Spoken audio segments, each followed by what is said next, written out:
Hi, everyone. My name is Jessica Pierce, and I'm an American bioethicist affiliated with the University of Colorado Anschutz Medical Campus Center for Bioethics and Humanities. And thank you for being here today. So I'm going to talk about some of the ethical issues raised by pet keeping practices. This is just a small sample of what's a really broad, extremely complex area of ethical consideration. So here we go. Pet keeping is an increasingly pressing moral issue as the practice of pet keeping continues to grow in popularity around the globe, and the number of animals bought, sold, and kept as pets mushrooms. Millions, probably hundreds of millions of animals' lives are at stake. In the US alone, just to take one small slice of things, there are likely at least 470 million animals being kept in homes as pets. This means that the number of pet animals exceeds the number of humans. And these demographic trends are similar globally. Pet keeping practices are extraordinarily diverse and constantly evolving and run the gamut from the ethically benign to the profoundly disturbing. Nevertheless, most, and I would probably even go so far as to say almost all, pet animals experience some degree of compromised welfare, and many live under conditions more challenging than those faced by animals in industrial farming venues, laboratories, zoos, and so forth. Pet keeping practices, including the sourcing, transporting, sale, and keeping of pets, are subject to far less regulatory control than other venues in which animals are used by humans. And the fact that pet animals are kept in the private sphere of the home means that their lives are mostly hidden from scrutiny. Anyone of any age can buy almost any animal they want to, and can do so without any training or knowledge of the animal's environmental, nutritional, or behavioral needs. There are numerous quandaries facing the individual who decides to keep a pet. Is it ethical to own an animal in the first place and keep him or her captive in my home? How long can I leave my dog alone by herself? Should my cat be allowed outside? What is an ethical and sustainable diet for my dog or cat?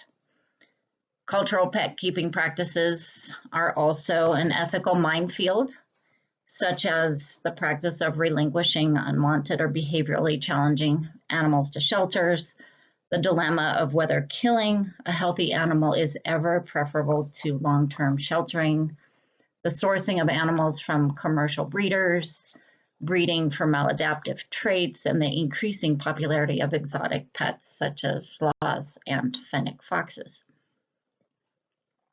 Veterinarians are at the center of this ethical vortex. A number of factors place veterinarians there. First of all, veterinarians provide mental and physical care to these millions or hundreds of millions of animals. Second, vets are a key translator between humans and animals, helping guardians understand what animals need and how to provide for these needs, sometimes within a limited budget. Third, vets are the most trusted source of information in society about animals, and they play a large role in how people understand human-animal relations and what kind of interactions with animals are ethically acceptable. And finally, by the very nature of their work, veterinarians are constantly thrust into the middle of ethically charged, oftentimes catastrophic situations created by a set of cultural practices over which they have very little control. Moral distress is a part of the job description. That pet keeping poses ethical problems may seem counterintuitive at first. Pets are the animals we love, They're the objects of affection and care. We think of them as snug in their soft little beds in a warm house with a bowl of kibble. And there is an enormous industry dedicated to their care. There are pet stores, pet food manufacturers, grooming supplies, and salons, daycare centers, toys, games, enrichments, and etc. Not to mention an entire profession, all of you listening to this lecture, focused on keeping them healthy and happy. But love is not enough, and good intentions don't necessarily lead to acceptable outcomes for animals. And this is what, in my mind, makes pet keeping so interesting ethically. Although we can all agree that the lives of pet animals matter, there are genuine disagreements about what constitutes a good life for an animal, specifically whether being someone's pet can be considered a good life. There are discussions about whether pet keeping turns animals into commodities and why the commodification of animals is ethically problematic, what counts as best practices, and how to bridge the gap between good intentions by pet owners and acceptable outcomes for animals, and how to identify and understand, and most importantly, alleviate the many forms of neglect and unintentional cruelty imposed by people who keep animals as companions. And I want to acknowledge that these questions are really uncomfortable. They may make us feel defensive or guilty. There's a tendency, especially within Western moral philosophical tradition, to seek answers that are yes, no, and to create binaries. So a thing is either right or it's wrong. But ethics is typically messier than this, and the ethics of keeping pets is particularly messier than this. And I think it's quite accurate to say that keeping pets is both right and not right, and that a large degree of ambivalence is in order. Ambivalence is not a sign of weakness or intellectual confusion. In my mind, it's a sign of nuanced, open-minded reflection. We should feel ambivalent about this. In many ways, I think that keeping animals as pets is wrong, yet this is Bella, my canine companion. I live with her and believe I am providing her a pretty good life, yet part of me still feels guilty about keeping her as my pet, and I worry about the inherent asymmetries in our relationship. So pet is a socially constructed category. Any animal can be labeled a pet, even an animal who may initially have been or will eventually be labeled as something else, like food. A pet is generally taken to be an animal kept in the domestic home setting, whose sole function is companionship, amusement, or personal curiosity. Following this definition, some scholars argue that pet is a category of animal with no economic or utilitarian function, setting pet animals into a wholly separate moral category from animals raised for food, research, hard labor, or public display. Our relationships with pets on this view are affiliative, not utilitarian, and rather than being mere things, pet animals enjoy a moral status verging on what you might call quasi-personhood. In contrast to this, I would argue that animals kept as pets are not exempt from exploitation, but rather are objectified and commodified in ways very much like animals raised for food. Pets are emotional commodities, but commodities nonetheless. Their affiliative function is a measure of their utility, of their value to us. One of the reasons I find pet keeping ethically problematic is precisely because it turns animals into things, not persons. And without going into an extended detour on the value of animal life, there are compelling scientific and moral reasons for considering all animals to have inherent moral value, such that using them as things should be considered morally harmful. So, is it ethical to keep animals as pets? The central argument against pet keeping is simple. Pet keeping imposes harm, and harming animals is wrong. There are many kinds of harm imposed by pet keeping. For example, there's direct harm to individual animals from being held captive and from compromised welfare in their care. And there are indirect harms to animals as a whole, which results from the commodification of animals, from viewing them as products or toys to consume rather than as sentient beings with lives and interests of their own.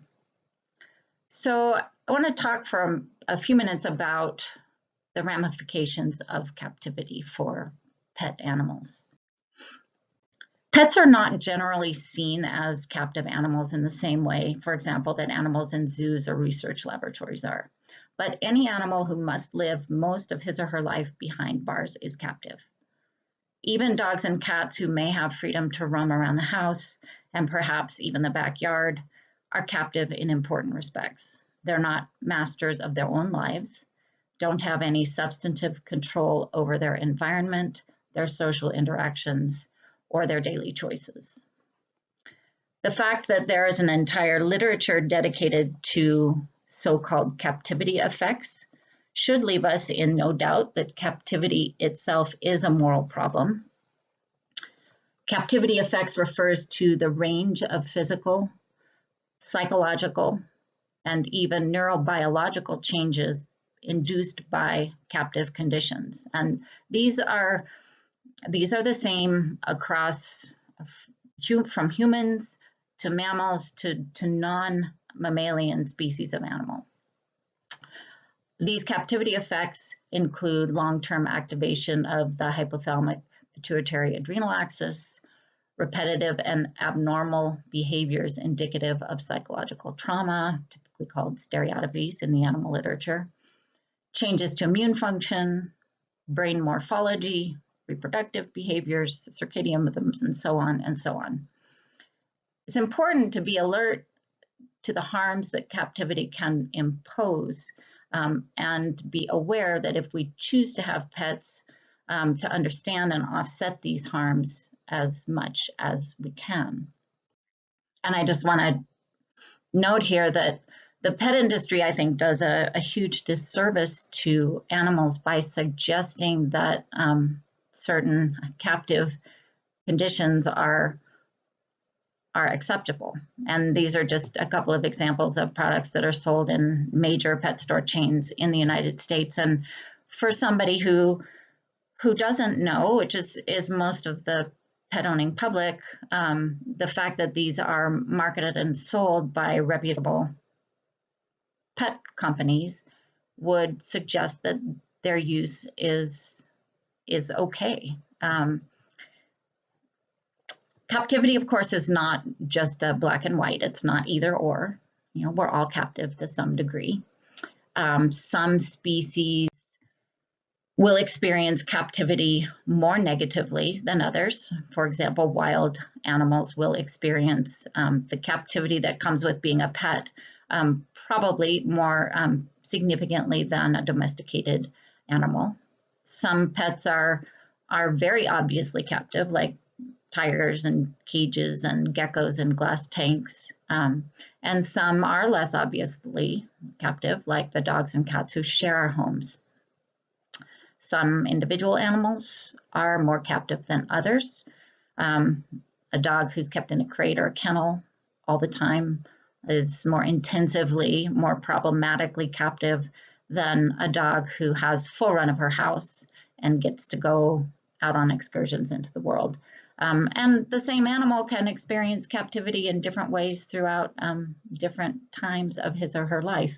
So it's fluid, but there are definitely better and worse forms of experiences of captivity. So leaving behind now the question of whether pet keeping is or is not ethical, because that ship honestly has already sailed. So let's move into where we are now and what we can perhaps be doing better right now. So, do some animals make better pets, ethically speaking, than others? What I just said about captivity suggests that, yeah, there probably is a kind of a schema of animals for whom captivity and other aspects of being held as pets will be more aversive than others. So it'll depend on what kinds of burden captivity or confinement imposes and what kinds of possibilities there are for reciprocal and mutually enhancing relationships with human companions. Using these criteria, we might generally rank species in rough order from less ethical to more ethical. Talk for a couple minutes about the less ethical side of things. And, for me, the first 4 of the species categories that we have here on this slide, wild animals, reptiles, amphibians, fish, and birds, are not ethically acceptable pets. The burdens for these animals are too great. And then the others, I think it's a lot more gray. So arguably one of the most damaging and least ethically justifiable pet-related practices, and this is our dark blue box here, is the practice of keeping wild and exotic animals as pets. There's really no countervailing benefit to keeping wild animals as pets, either to animals or to people, other than the staggering amount of money that some people are making by collecting, breeding, transporting, and selling wild animals. Unlike dogs or cats, exotic pets spend nearly all their time in a cage or tank, because if you didn't have a cage or tank, they would run away, which tells you something about their preferences. Because they're not domesticated, they will always remain somewhat fearful in the company of humans, and they have environmental and nutritional needs that are complex and that are beyond the knowledge and skills of most pet owners. And as a side note, one of the things that drives me most crazy here in pet stores in the US is the marketing of leopard geckos as starter pets for children, because they're easy to care for. They're not actually that easy to care for. They're easy to kill, and mortality is pretty high. But I think it's misleading and cruel to label these as easy starter pets for children. Pet stores and internet brokers typically offer very little, if any, education for prospective pet owners. And the information you find on the internet, of course, runs the gamut from very good to really bad. Few veterinarians treat exotic pets, and even fewer exotic pet owners avail themselves of veterinary specialists, so pain and illness tend to go untreated. Owner satisfaction with these species tends to be relatively low, because probably because of a misalignment between owner expectations and the behavior of an animal. And going back to the leopard gecko, a child wants an animal with whom he or she can interact. Leopard geckos don't particularly like to be handled. So there's a significant mismatch already in the making. The welfare of exotic pets is often profoundly compromised. Mortality rates can be quite high. One estimate suggests, for example, that at least 70% of captive reptiles will die before they reach the pet store shelves.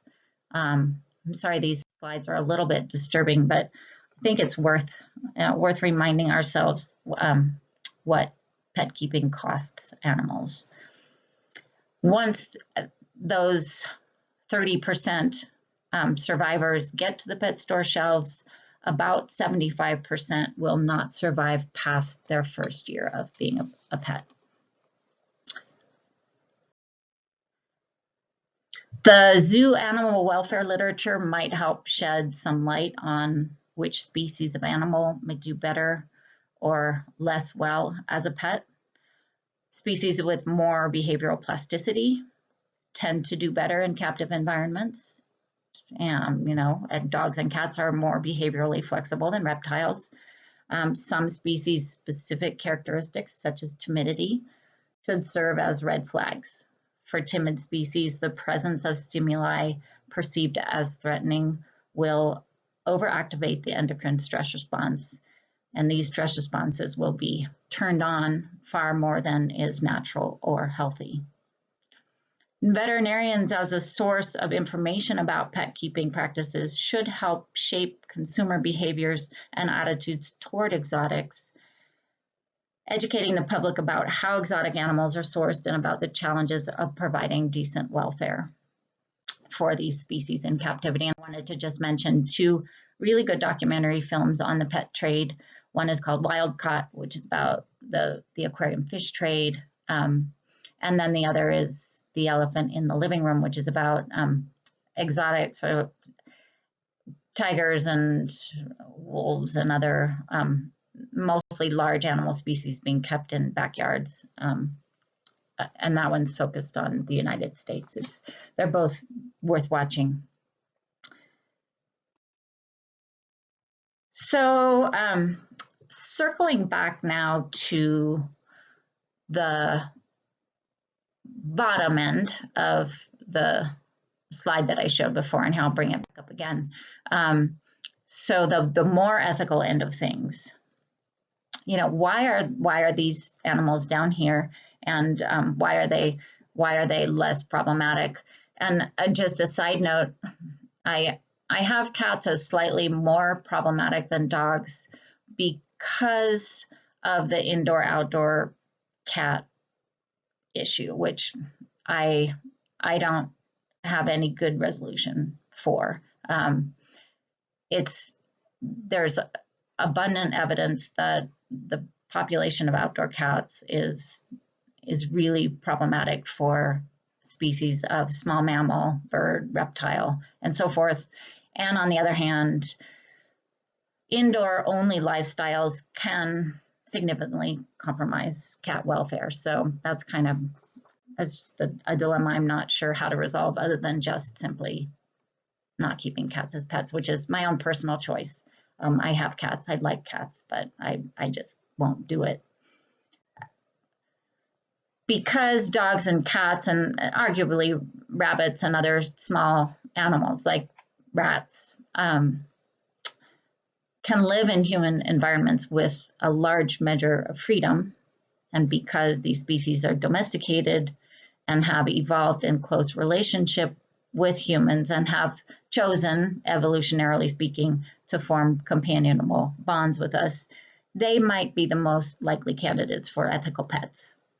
A dog, for example, might be confined to the house for part of a day, so maybe a captive animal, but nevertheless may also have ample opportunities to go outside, run free, follow her nose, and share in mutually enjoyable activities with her human, such as lounging on the couch, eating crackers, and going for a hike.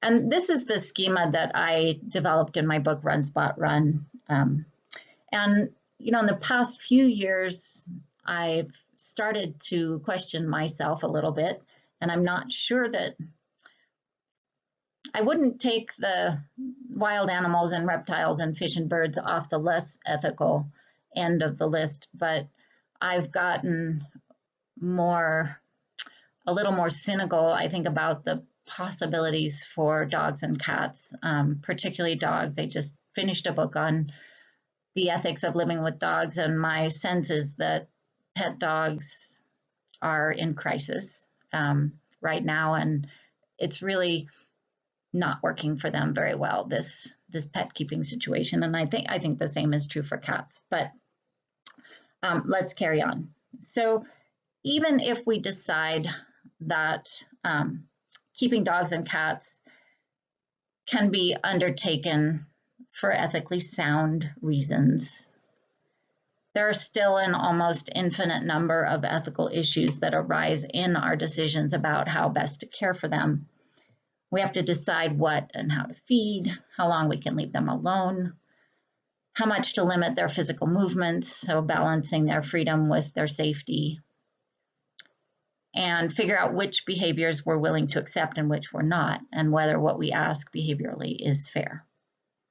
And so I'm just going to talk for a few minutes about some of the most significant welfare problems that I see facing dogs and cats. And these are, you could call them welfare problems, you could also call them ethical problems, which might have been better for this particular lecture. So, and I'm not going to talk about what I think are the obvious problems that they're really kind of no-brainers. We know they're problems, and there's been a lot of really good discussion about them, and everybody knows they're problems, like shelter trauma, zoophilia, outright cruelty, dog fighting, tethering, puppy mills, commercial breeding, and so forth. So I'm going to focus on some of the issues that can come up in the context of a loving home with well-intentioned guardians. And I think one of the most significant welfare problems faced by pet animals is boredom. They just don't have anything to do. And we think that giving them a warm bed and providing all their food and every other necessity they might need is doing them a favor, but actually it leaves them with nothing meaningful to do. Over the past decade or so, scientists have recognized that boredom is a particularly acute welfare risk for animals in captivity. We know that animals can experience boredom in conditions similar to those under which humans experience boredom, so confinement, monotony, predictability, and that boredom can cause both physical and especially psychological harm. So boredom is related to, but was distinct from frustration, stress, depression, and apathy. A paper by Charlotte Byrne in 2017 on animal boredom, she said, chronic inescapable boredom can be extremely aversive, and understimulation can harm neural, cognitive, and behavioral flexibility. Wild and domestic animals are at particular risk in captivity, which is often spatially and temporally monotonous. We can, fortunately, address boredom, and we can do so by, first of all, limiting the species we keep as pets to those who can freely move around outside of cages, and providing enrichments for those that we do decide to keep. Some examples of really boring environments, they're pretty easy to find. And luckily, it's also very easy to find examples of much less boring environments. There's a lot we can do to make the lives of companion animals more interesting. A second under-acknowledged welfare risk for pets is loneliness, which seems perhaps ironic because we get them as companions, but we still have lives outside the home, and they do not. Many pet animals are kept as singletons, even those that are known to be highly social, like guinea pigs and rabbits. Loneliness is a significant problem for dogs, as evidenced by the high number of dog owners seeking behavioral advice for separation-related behaviors. Dogs have been genetically selected for their friendliness toward us and their desire to have contact with us. So deprivation of social contact with us can be, for many dogs, a serious welfare problem. There's loose consensus that about 4 hours of alone time is the maximum that we should ask of our dogs. A recent report in the UK found that 20% of dogs were home alone every day for at least 5 hours. I think that actually is a fairly low number. And many of these dogs are not just left alone, they're actually left in crates, which are equivalent to cages. It's just a euphemism. It's a nicer name. And same for cats. Cats have long been stereotyped as aloof and solitary and not needing companionship, but new research on cat behavior is really challenging this stereotype. And there's growing concern that cats, like dogs, suffer from too much time alone and too much loneliness in our company. Lack of appropriate training is also an indirect welfare risk for dogs and cats, since these animals might not learn what humans expect from them behaviorally and will be therefore labeled bad. Bad in scare quotes there. Perhaps even more concerning is training or behavioral modification that relies on the elicitation of fear or some other aversive experience. And I want to mention here one of the most interesting and also I think one of the most heartbreaking aspects of companion animal welfare, and that is what I call the pathologizing of normal behavior, normal species-specific behaviors. One of the really common themes that I see in the veterinary literature is that behavioral problems are simply behaviors that human owners don't like. So I want to call up two articles here two articles that appeared in the Journal of Veterinary Medical Science.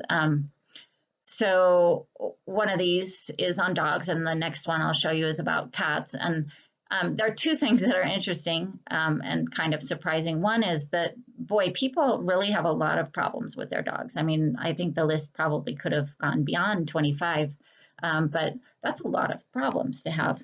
And then you don't need to see the details of this. I will move it past it pretty quickly, but a lot of the behaviors on this list are actually normal dog behaviors, like barking, chasing, and digging. So, what we are expecting and asking of our animals isn't always easy for them to give. And a similar report by the same team on feline behavioral problems. And again, there's a lot of problems, and many of them are natural cat behaviors that we just find annoying or problematic for some reason. And there's very little differentiation in the mind of pet owners between barking that's, going back to dogs here, barking that's normal barking and barking that's a pathology, sort of obsessive compulsive barking that's a sign of psychological distress. And the number of dogs and cats perceived to have behavioral problems is a figure that I've seen repeated over and over and over in the literature is around 80%. So most people are dissatisfied with the behavior of their pet animal, which leads you to say, well, why do you have one in the first place if you really don't like, if you don't like shedding and barking, why do you have a dog? And if you want your furniture to be pristine and not have claw marks, why do you have a cat? And those questions may sound kind of mean or offensive, but I think they're good questions. Why do people insist on bringing animals into their home when they're not willing to actually adapt to what those animals need? And then finally, I want to just mention a problem connected to the breeding of dogs for aesthetic preference and or Instagram click worthiness. And sticking with dogs here for a moment, we've gotten to a situation where pain behaviors, compromised welfare are actually invisible to us. We've normalized discomfort in certain breeds of dog. We've normalized breeding disorders in brachycephalic dogs like pugs. We've normalized hip dysplasia and subluxating kneecaps. They just come along with the breed, we say. We've normalized physical malformations, abnormal postures, strange gaits. A pug in a lazy sit with legs out to the side and not straight under the bum doesn't sit that way to be cute for Instagram. He sits that way because his hips are painful. You know, pugs often display lip licking and fly snapping, which owners often label as cute, not recognizing that these are actually signs of pathology, of serious psychological or pain or psychological suffering. So, you know, the same thing can be said for cats who are bred for extreme features, like very flat faces. So, the good news is there are a million things that we can do better. And just very briefly, because I'm over my time allotment, I believe that most people are well-intentioned when it comes to their pets. They do love them, and veterinarians can play a huge role in helping people think more critically about the implications of their daily care decisions. The basic moral framework that I use for thinking about doing better with companion animals is the same that I would use to talk about human ethics. There are two basic fundamental practices that can improve our moral behavior. One is simply working, and it's tirelessly. It's something that has to be constantly on our minds and in our attention, trying to identify and reduce sources of harm. In the ethics literature, the term that's used often is non-maleficence, but that's kind of fancy. I don't think there's any reason to use that. And then the practice of kindness, which again, like non-harm, it's a habit that we have to ingrain through constant, repeated, daily attention to what we're doing and helping other people draw attention to what they are doing. A couple of ways in which we can apply non-harm and kindness very briefly. I think paying greater attention to the aversive experiences of animals in our homes and in our lives, and not downplaying or laughing at a dog for finding a slippery floor scary. I mean, it actually is scary. It's not a joke. Doing what we can to alleviate sources of fear and making our homes not landscapes of fear, but landscapes of pleasure and enrichment. There are a lot of things we can do to pay attention to the inner lives of our animals and just give them more choice, more positive experiences. And it takes daily work, but it's very accessible to us. Some examples here of really creative things people do. A wonderful catio, I want to live there. This is a sensory garden that was built for dogs. An indoor cat environment that looks pretty appealing. And then another sensory garden for dogs, which I would like. I think increasing agency for animals is really a really accessible way to make their lives better. They live in a setting where most of their daily choices are controlled by somebody else, and that's stressful. And there are easy ways to allow them to make choices for themselves and have more agency. You know, something as simple as when you go for a walk with a dog, letting them choose the direction of travel and the pace, and you know how long you're going to stop and sniff a particular spot, gives them, I mean, why not? And it gives them enjoyment to make choices for themselves. and this is a kind of an obvious one, but I think worth mentioning because at least in the United States, punishment-based training is so ingrained in the way people interact with dogs, also cats, so ingrained that people don't even recognize something like a shake can or a spray bottle as an aversive. So I think that more education from veterinarians about what an aversive experience is and how to train without those would be a huge benefit to animals. And then finally, I think many of you are probably well on board with this, but one of the main sources of psychological trauma in the lives of pet animals, which oddly occurs in the course of us trying to do good for them, is what happens in the veterinary clinic, particularly the use of physical restraint, which is known to have all kinds of psychological sequelae, like depression and anxiety and feeling a loss of control. And the fear-free movement has shown us what's possible.